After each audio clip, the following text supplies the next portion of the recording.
Today we will learn how to transpose our data, so how to change columns with rows. And we will see two solutions. First one will be static, the second one will be dynamic. So first one, we have to copy our data and then right click on the cell and from pop-up menu choose transpose option, and just like that our data had been transposed. And now we want more dynamic solution, and to do it we will use transpose function.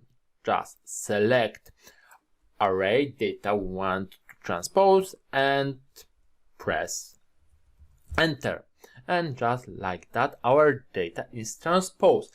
But in this case Excel didn't copy numbers, formats, any formatting of the cells, so we should copy formats from somewhere to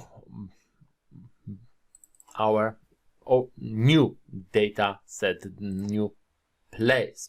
And it's important when we change something in our original data, the static solution won't change, but function will change.